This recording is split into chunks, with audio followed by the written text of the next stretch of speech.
Morning, boys and girls. It looks like it's going to be a great day today. I can't wait to hear about all the things you're doing outside.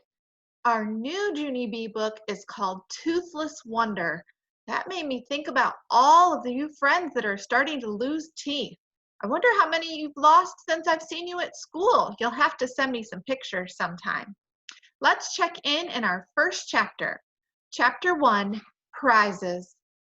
Friday, dear first grade journal, today we are having a speaker in room 1. She is going to tell us all about recycling. Recycling is when you wash your trash, I believe. Is that really what that is? Boy, I hope she learned something from the speaker. Mr. Scary said to write in our journals till the speaker gets here. Only I don't even feel like writing today because I have a loose tooth, that's why. And that thing is driving me crazy. Oh, I know when you guys have loose teeth, you like to wiggle them all day long, don't you? I bet she will too. Also, every time I write in this journal, I have to look up words in the dumb dictionary. Except sometimes Mr. Scary spells the words on the board for us, and then I have to cross out my mistakes. Plus, also, I erase holes in my paper. Spelling is not a breeze, I tell you. That is all I feel like writing today. I am done with this thing, and I mean it. From Junie B, first grader. I put down my pencil and I opened my mouth. Then I reached in my finger and I wiggled my tooth. That thing has been loose for a very long time. Only no matter how hard I wiggle it, it still won't come out. I pulled on it a teensy bit. "Ah, that hurt, you dumb bunny tooth," I said. May turned her head and looked at me. May sits next to me in room 1. She is not a pleasure. "You shouldn't say dumb bunny, Junie Jones," she said. "Dumb bunny is not a nice word." I raised my eyebrows at her. "Oh, really?" I said. "Well, thank you for telling me that, dumb bunny May." Just then, May's face got puffy and red. "Don't say that word, I told you!" she hollered. My teacher stood up at his desk. "Problem back there, girls?" he said. "Yes, Mr. Scary," said May. "There's always a problem back here. Her name is Junie Jones." I stamped my foot. "B, May," I said. "B, B, B, B, B. You're always forgetting my B." Mr. Scary closed his eyes. "Please, girls, can't we just have one morning without any spats?" I looked surprised at that man. "But I didn't even spat, Mr. Scary," I said. "My mother doesn't let me spat, and not even on the sidewalk." After that, I went up to his desk and I smiled very cute. "I have a loose tooth," I said. "Would you like to see it, Mr. Scary? Huh? Would you?" I opened my mouth and wiggled it for him. "See it? See how loose it is? It is a loosey-goosey, isn't it?" I said. He smiled. "Wow, it really is loose, Junie B," he said. And it's a top tooth too. Losing a top tooth is the best." I looked puzzled. "It is? How come it's the best, Mr. Scary?" I asked. "Is a top tooth funner than a bottom tooth, do you mean? Because last year I lost a bottom tooth and I didn't actually get a kick out of it." My teacher did a chuckle. "Ah, but when you lose a top tooth, your smile looks really cute, Junie B," he said. "And when your new tooth comes in, you'll start looking like a big kid." I did a gasp at that news. "A big kid?" I said. "Really? I'm going to look like a big kid?" Mr. Scary nodded. "Sure you are," he said. "Here, I'll show you what I mean." He looked around the room. "Class, does anyone in here have their big top teeth yet? If so, please raise your hand," he said. All of the children looked and looked at each other, but no one raised their hand. Mr. Scary was surprised. "Really?" he said. "No kidding.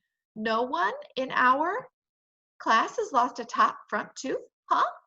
He turned around and shook my hand. "Well, congratulations, Junie B. Jones," he said. "It looks like you're going to be the first person in room 1 with a big top tooth." I felt very thrilled. "Thank you," I said. Then I skipped back to my seat and I sat down real proud. May did a huffy breath at me.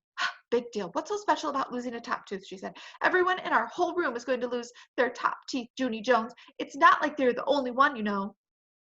I did a huffy breath back, right back at her. "Yes, May, I know I'm not the only one," I said, "but I am the first one, and the first one is the winner. So there, ha ha on you."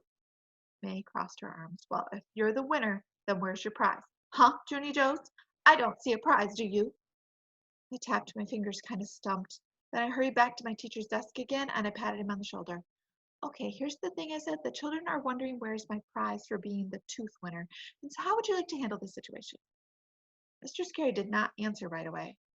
Finally, he shrugged. "Well, the truth is, there aren't any prizes," he said. "I wasn't exactly running a contest, you know." Yes, I know, I said, but I bet you could still come up with a little something to make me happy. I pointed at his desk drawer. Bet there's something in there probably, I said. Teachers always have good stuff in their desk drawers, right? And so why don't we take a little look-see? Mr. Scary ran his fingers through his hair. Then at last he opened his drawer. Whoa, is that a stapler I see there? I said. A stapler would be good, don't you think? I could really pound that thing, I bet. And so if you'll just hand it over, I'll be on my way. Mr. Scary shook his head. No, Junie B, he said. No stapler. I looked some more. Hey, hold the phone, I said. Is that Tums I'm looking at? I leaned closer. Yes, yes, it is Tums, Mr. Scary. You've got Tums just like my grandpa Miller, so I bet you suffer from gas and bloating. Am I correct? Mr. Scary quick closed the drawer. Then he went to the supply closet and he got out a piece of shiny silver paper and he scribbled a star. He cut it out and pinned it on my shirt. There, he said, that's your prize for your tooth, okay? You get to wear a shiny star for being the winner. Now please go back to your seat. I looked down at my star. Yeah, only I don't actually think this is your best work, I said kind of quiet. Mr. Scary pointed to my desk. He was not having a good morning, I think. I went back and sat down. May sneaked a peek at my star. I tried to act proud of it. Well, well, well, what do you know? A prize, I said. May did a mad breath, and quick turned away. I looked down at my star again. This time, it looked prettier, I think. Oh my. She and May just do not get along. I wonder if they'll be able to work out their differences during this year. I wonder if you could come up with an idea of how Junie B and May could maybe decide to be friends. Have a great day, boys and girls.